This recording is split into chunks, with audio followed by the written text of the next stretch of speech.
यदा यदा हि धर्मस्य ग्लानिर्भवति भारत अभ्युत्थानम् अधर्मस्य तदात्मानं सृजाम्यहम् परित्राणाय साधूनां विनाशाय च दुष्कृताम्। क्या था? कुछ करने से कुछ प्राप्त होता है और कुछ नहीं प्राप्त होता है, लेकिन कुछ न चाहने से सब कुछ प्राप्त होता है। कल ये हुआ था, आज है 45 नंबर अनमोल वचन। प्रसन्न हृदय वो सूर्य है जिनकी किरणें अनेक हृदय के शोक रूपी अंधकार को दूर कर देती हैं। 45 नंबर अनमोल वचन है, प्रसन्न हृदय वो सूर्य है जिनकी किरणें अनेक हृदय के शोक रूपी अंधकार को दूर भगा देती हैं। कैसे भगा देती हैं? कोई व्यक्ति प्रसन्नचित्त आपको दिखता है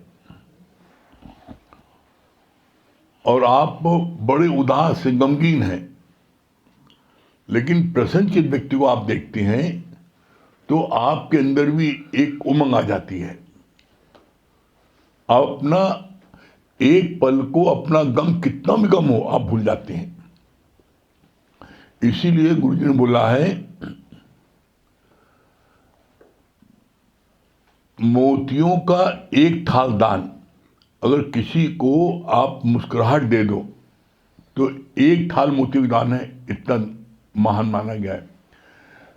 किसी को निराश है, उदास है, हताश है, किसी का पति का शरीर शांत हो गया, किसी का बेटे का शरीर शांत हो गया, उसकी तो पूरी दुनिया उजड़ गई। अब वो इस बात को बार बार मन में विचार करता है कि हमारा जीना बेकार है, अब हम जी करें क्या? मेरा इकलौता बेटा तो चला गया, मैं किसके लिए जीऊं? मेरा पति चला गया, मैं किसके लिए जीऊं? उस समय उसको चारों तरफ अंधकार दिखाई पड़ता है। लेकिन अगर उस अंधकार में कितनी अंधेरी रात हो, फिर भी सुबह तो होगा। अंधेरी रात है, अब सूर्य एक जुगनू चमक जाता है तो मन बड़ी तसल्ली होती है, जुगनू चमका। अब आप विचार करो, जिसका अंधकार में जीवन हो गया, जिसका पति का शरीर शांत हो गया, बेटे का हो गया, अब उसके जीवन में अंधकार है और उसको आपने सूर्य का प्रकाश दिखा दिया। कैसे दिखा दिया? आपने उसको साबित कर दिया। बताओ कहाँ गया है तुम्हारा पति, कहाँ गया है तुम्हारा बेटा, कहाँ गया है? आज तुम्हारे पति की उम्र 40 साल है, तो 40 साल के पहले वो निराकार था। 40 साल के बाद उसकी जो है साकार में आया, तुम्हारे सम्मुख आया, तुम्हारा साथ किया उसने 10 साल 20 साल। अब वो फिर निराकार हो गया है और निराकार रोम रोम में बसता है। निराकार परमात्मा के लिए आप क्या बोलते हो? मेरे रोम रोम में बसने वाले राम, कहानी राम है। तो जो निराकार से मिलके एक हो गया तो वो भी निराकार हो गया। अब आपके पास में मान लो एक मन दूध है, एक बड़ा भगोना दूध है, और उसमें से आप एक कलछी निकाल के किसी को देते हो तो उस पूरे दूध का उसमें वो है ना अंश के, उसका अंश अलग है। आप अपने शरीर में से, डॉक्टर 2 बूंद निकालता है, खून टेस्ट करता है और बता देता है कि आपका ये खून इस ब्लड ग्रुप है। आप पूरा खून देते हो क्या? तो बोला इसी तरीके से जो साकार से निराकार हो गया, निराकार हुआ मैं परमात्मा मिल गया हो गया। और परमात्मा कहाँ नहीं है? परमात्मा कहाँ नहीं है? आप इसको इस प्रकार क्यों नहीं साबित करते? भाई जो शरीर में जिसने भी शरीर धारण किया, शरीर विनाशी है, आत्मा विनाशी है। आत्मा विनाशी है। जब किसी का शरीर नष्ट हो जाता है, और शरीर सब पर नष्ट होना कंपलसरी है, कोई भी ऐसा प्राणी नहीं है जिसने शरीर धारण किया हो और उसको शरीर न छोड़ना पड़े। आप बता दो, राम आए, भगवान मानते हो, शरीर छोड़ना पड़ा। कृष्ण आए, आप पूजा करते हो, शरीर छोड़ना पड़ा। आज कहाँ शरीर रूप में नहीं। लेकिन आज आप क्या कहते हो, कृष्ण नहीं है, आप कहते हो राम नहीं ना, पूजा करते हो ना। तो अब उनकी पूजा आप चाहे मूर्ति रूप में करो और चाहे उनकी पूजा आप निराकार रूप में अपने हृदय में करो। तो जो परमात्मा साकार से निराकार हो गया और निराकार में मिलके एक हो गया, तो वो अलग है, तुम्हारा पति अलग है, तुम्हारा बेटा अलग है। भाई आप हमें बताओ, समझाओ। भाई आपने एक भगोना दूध में से आपने 1 चम्मच दूध निकाला, तो उस पूरे भगोने में जो तत्व है वो उस चम्मच के दूध में आया कि नहीं आया? आ गया। इसी प्रकार से जो जीव है, जीव ही ब्रह्म बनता है और ब्रह्म ही जीव बनता है।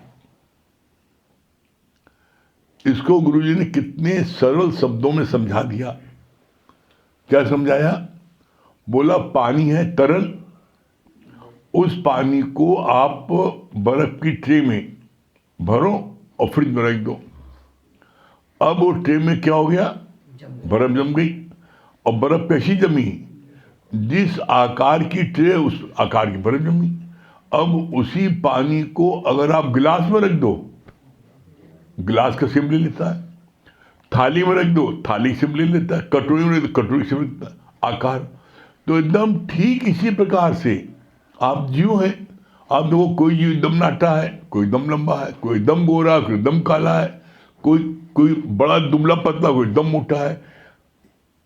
अपने यहाँ पर जो है ना जैन मंदिर है झूसी में, वहाँ शीशा लगा है। अपना नहीं गई है, लग रहा देखा शीशे में। तो उसमें शीशे में देखो तो किसी में जो है ना आप एकदम लंबे दिखाई पड़ोगे, मालूम प्रदेश से एकदम बांस खूब लंबा ला, और किसी में एकदम से बिल्कुल मोटे, इतने मोटे नाटे, एकदम मोटे, पता लगा गामा पहलवान की बाप है। और किसी में एकदम बौनी, किसी हो तो में की वही। लेकिन अलग अलग शीशे में अलग अलग तुम्हारा चेहरा दिखाई पड़ता है, अलग अलग रूप दिखाई पड़ता है, उसकी बॉडी का कंस्ट्रक्शन अलग दिखाई पड़ता है। तो अब आप सोचो, एक जिसको भगवान ने एक जरा सी बुद्धि दी तो इतने प्रकार की शीशा बना दी, और उस शीशे में शक्ल देख रहे हो, तो वो कारीगर के पास फर में कमी है। और आप इसका प्रत्यक्ष प्रमाण देख लो। इस समय वर्ल्ड की पॉपुलेशन 5-7 अरब से भी ज्यादा है। 1 अरब 30 करोड़ तो अपने हिंदुस्तान के अकेले होगी, 25% हिंदुस्तान अकेले है। अब जितने लोग हैं, किसी एक की शक्ल दूसरे दिखावे मिलती हो। अब आप, और कितने लोग, अरबों लोग मर चुके हैं, सब की शक्ल अलग। बताओ कितनी शक्ल है, कितनी वैरायटी है। कभी आप कल्पना को एक लाइन से देखे चलो, सबकी शक्ल अलग अलग।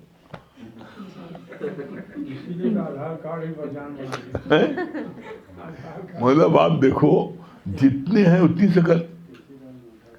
तो परमात्मा के पास में उसके बाद क्या इसकी फ्रेम की कमी है? नहीं है। तो वही जल बर्फ बना डिफरेंट शेप में, और फिर फ्रिज से उसको बाहर निकाल दो, ट्रे निकाल दो, कटोरी निकाल दो, गिलास निकाल दो, सब फिर पानी हो गया। ये प्रोसेस है। जीव से ब्रह्म, ब्रह्म से जीव, ब्रह्म से जीव, जीव से ब्रह्म। पानी से बर्फ, बरस पानी, बस। इस चीज को हम कहानी समझते, और जब आप इस चीज को समझ लोगे तो फिर क्या किसी के लिए रोगे? भाई वो गया कहाँ है जिसको आप कह रहे हो कि हाय रे हमारा पति चला गया, मेरा बेटा चला गया, तो वो शरीर उसका नष्ट हुआ है, शरीर नश्वर है, और वो शरीर नहीं, वो तो आत्मा है। उसको तुम आत्मा करके देख नहीं रहे, तो इसलिए तुम दुखी हो रहे हो। इसलिए भगवान ने बोला आप किसी को भी जीव करके देखोगे तो उससे के मुंह में या उसके द्वेष में तुम आ जाओगे। जीव मीन्स राग द्वेष। जहां आपने जीव देखा, जहां आपने देखा बेटा देखा, बेटी देखा, पत्नी देखा, पति देखा, जो देखोगे उसकी भावना आपके अंदर में लहर मारने लगेगी। तो हम किसी को जीव करके देखते क्यों हैं? अगर हमें प्रसन्नचित्त रहना है और किसी से राग द्वेष में नहीं पड़ना है, तो हमें हर एक में उसी ब्रह्म को ही देखना है। और सत्यता यही है, एक ब्रह्म के अलावा कुछ है ही नहीं ना। पूरे ब्रह्मांड में एक ब्रह्म के अलावा कुछ नहीं है। हमें जब भी कोई दिखाई पड़ता है ब्रह्म के अलावा, तो हमें भ्रम के कारण दिखाई पड़ता है। जैसे अंधेरे में रस्सी हमें सर्प दिखती है, जैसे भ्रम से हमें मृग तृष्णा का जल, रेगिस्तान में आप चले जाओ तो वहां सिर्फ बालू बालू सब तरफ है, तो दूर से आप जब देखोगे तो ऐसा लगता है नदी बह रही है। बालू का भी जो ऐसे ऊपर नीचे से होती है तो ऐसा लगता है नदी बह रही है। और उस नदी में तो अपनी प्यास बुझाने जाओगी तो क्या प्यास बुझेगी? बड़ी विडंबना है। एकमात्र इंसान, जीव प्राणी ऐसा है जो बार बार धोखा खाने के बाद भी बार बार फिर वो उसमें जाकर के मार खाता है। इसके लिए गुरुजी बोलते ना, 100 जूता खाए तमाशा देखन जाए। कितनी मर्तबा तुम्हें बेटे से अपमानित होना पड़ा, कितनी मर्तबा बेटी से अपमानित होना पड़ा, कितनी मर्तबा पति से होना पड़ा, कितनी मर्तबा भाई से होना पड़ा, और तुम फिर घूम फिर उसी पास। तुम अपने को पहचानते हो तुम कौन हो।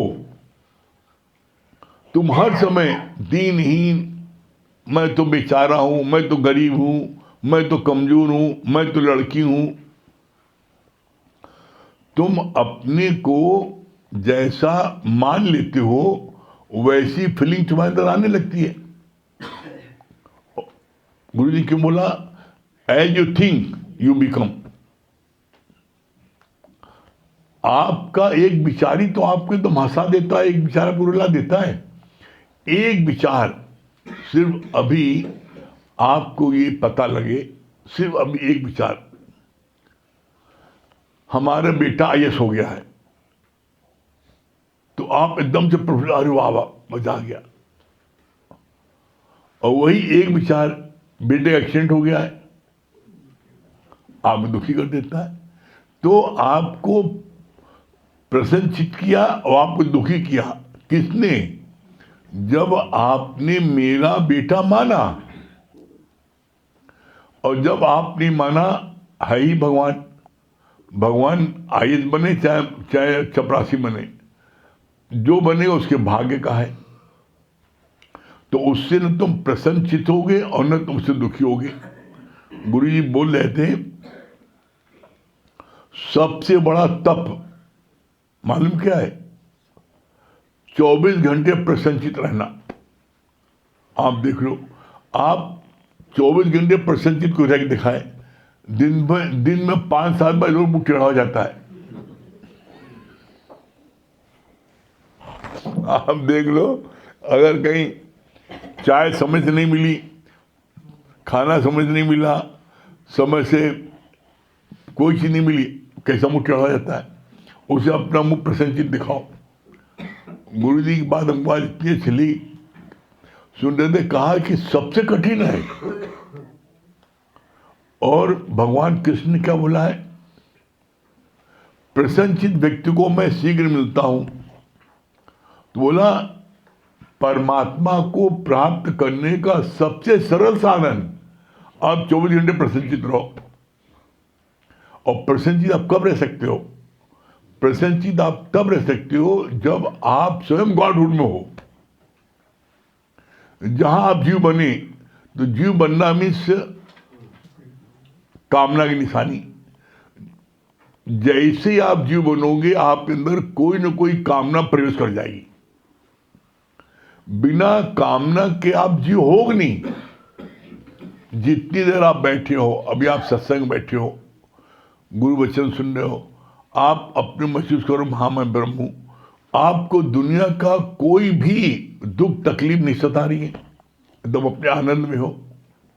जब उठते हो तब तुम्हारे मन में विचार आता है ना, हाँ अरे बिटवा जो है भूखा होगा, हाँ जल्दी चलो। तो अब बिटवा याद आया, तो अंदर में चिंता होने लगी। आप अपने अंदर में इस बात के लिए, इसके लिए गुरु जी बोलते हैं, करत करत अभ्यास के जड़ मत तो सुजान। तुम रोज अभ्यास करो इस बात का, कोई भी चीज सामने नहीं, है ही ब्रह्म, नौकर नहीं, है ही ब्रह्म। इससे सबसे बड़ा फायदा क्या होगा? आप किसी से दुर्व्यवहार नहीं करोगे, किसी से आप कठोर नहीं बोलोगे, किसी को उपहास नहीं करोगे। और जब आप किसी को उपहास नहीं करोगे तो आप हमेशा प्रसन्नचित रहोगे। क्योंकि आप किसी का उपहास किसका करते हो? अपने ताकतवर करते हो, अपने बॉस से करते हो, अपने मालिक करते हो। किसका उपहास करते हो? जो कमजोर हमसे, हम तो कमजोर है, जानते हैं कोई हमारा नहीं कर सकता, उसको उपहास करते हो।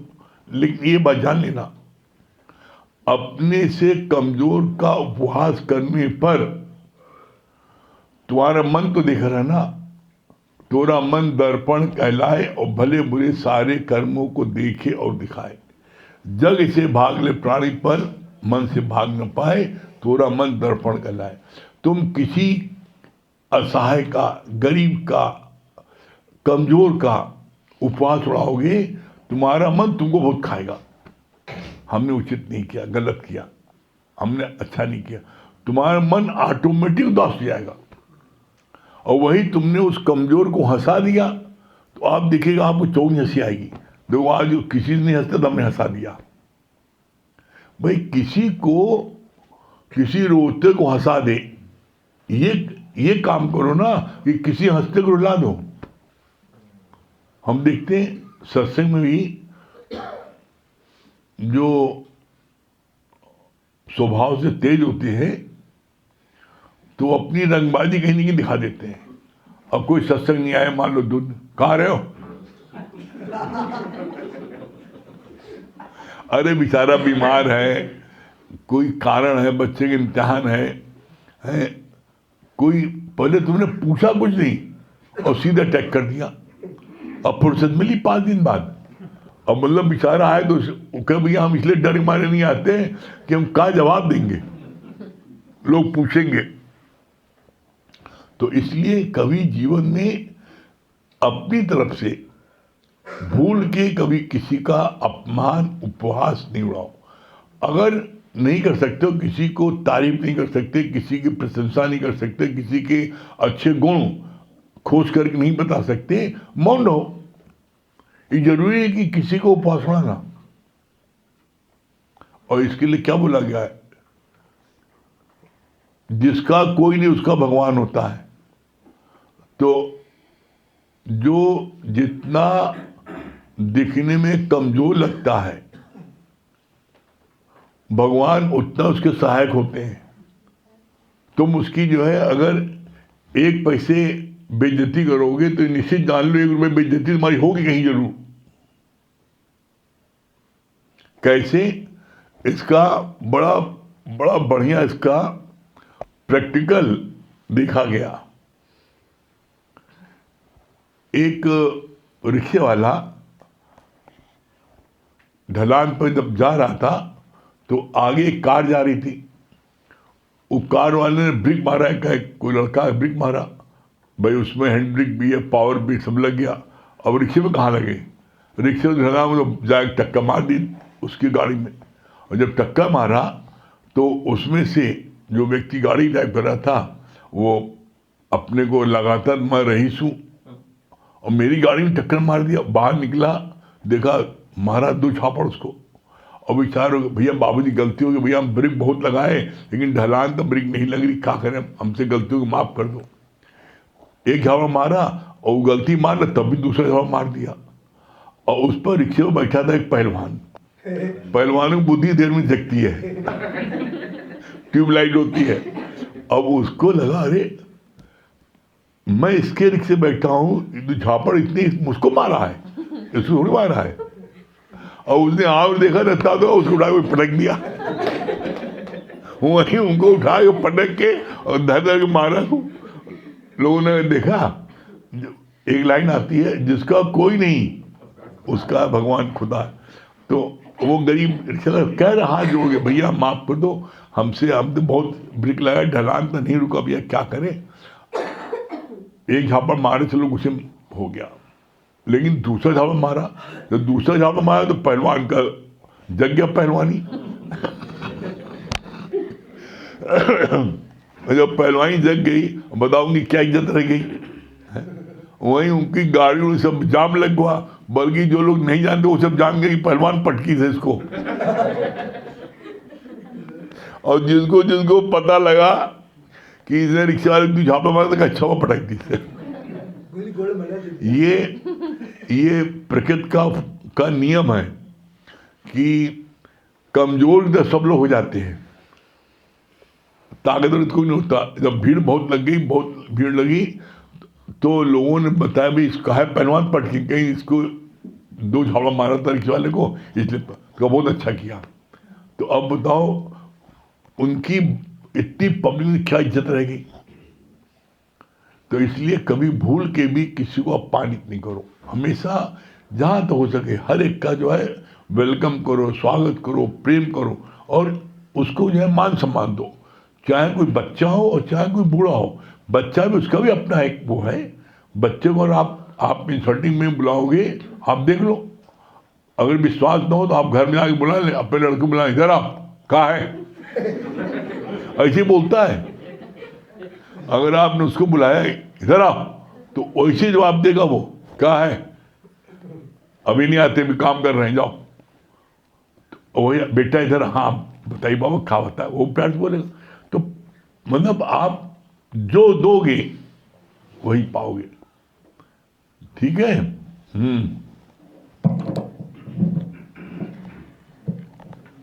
ये भाव मानो पक्का वो नटे देखते हैं, मानो देखते हैं, वो मेरे आते हैं।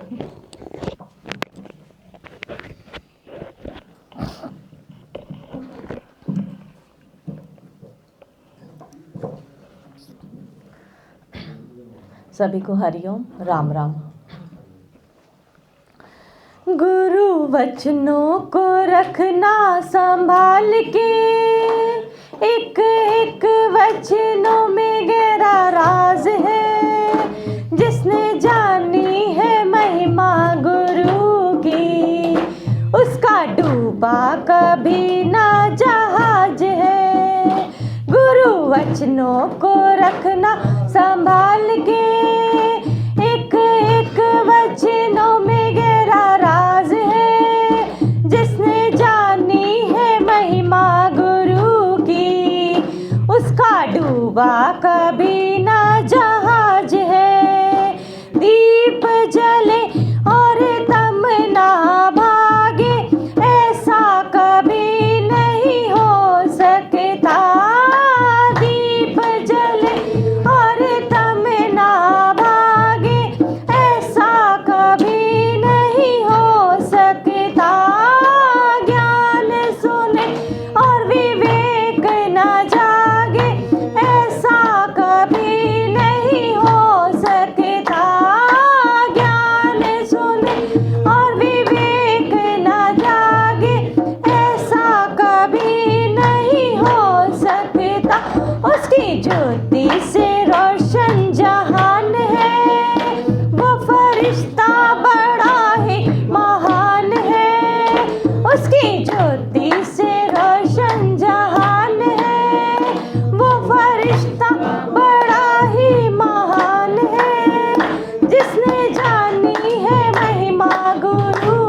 डूबा कभी ना जहाज है। गुरु वचनों को रखना संभाल के, एक एक वचनों में गहरा राज है। जिसने जानी है महिमा गुरु की, उसका डूबा कभी ना जहाज है। बीज पड़े और अंकुर ना फूटे, ऐसा कभी नहीं हो सकता। बीज पड़े और अंकुर ना फूटे, ऐसा कभी नहीं हो सकता। कर्म करे और फल ना भोगे, ऐसा कभी नहीं हो सकता। कर्म करे और फल ना भोगे, ऐसा कभी नहीं हो सकता। कर्म करने में तू आजाद है, फल भोगने में तू लाचार है। कर्म करने में तू आजाद है, फल भोगने में तू लाचार है। जिसने जानी है महिमा गुरु की, उसका डूबा कभी ना जहाज है। गुरु वचनों को रखना संभाल के, एक एक वचनों में गहरा राज है। जिसने जानी है महिमा गुरु की, उसका डूबा कभी ना जहाज है। मैं का दिया तू जब तक जलाए, तब तक प्रभु नहीं मिल सकता। मैं का दिया तू जब तक जलाए, तब तक प्रभु नहीं मिल सकता। अंतःकरण जो शुद्ध न हो तो ज्ञान कभी नहीं टिक सकता। अंतःकरण जो शुद्ध न हो तो ज्ञान कभी नहीं टिक सकता। अंतःकरण को शुद्ध बना ले, उसमें प्रेम का दीप जला ले। अंतःकरण को शुद्ध बना ले, उसमें प्रेम का दीप जला ले। जिसने जानी है महिमा गुरु की, उसका डूबा कभी ना जहाज है। गुरु वचनों को रखना संभाल के, एक एक वचनों में गहरा राज है। जिसने जानी है महिमा गुरु की, उसका डूबा कभी ना जहाज है। गुरु पर पूरा समर्पण हो तो धोखा कभी नहीं हो सकता। गुरु पर पूरा समर्पण हो तो धोखा कभी नहीं हो सकता। लक्ष्मण रेखा सत्संग की हो तो रावण कभी नहीं हर सकता। लक्ष्मण रेखा सत्संग की हो तो रावण कभी नहीं हर सकता। अब तो पल पल में होता आभास है, गुरु रहता सदा अपने साथ है। अब तो पल पल में होता आभास है, गुरु रहता सदा अपने साथ है। जिसने जानी है महिमा गुरु की, उसका डूबा कभी ना जहाज है। गुरु वचनों को रखना संभाल के, एक एक वचनों में गहरा राज है। जिसने जानी है महिमा गुरु की, उसका डूबा कभी ना जहाज है। उसका डूबा कभी ना जहाज है। दुर्गेश भैया दिल्ली, दुर्गेश भैया दिल्ली। हाँ हरिओम। क्या बोल रहे हैं दुर्गेश भैया? गुरुजी बहुत अच्छी बात होता है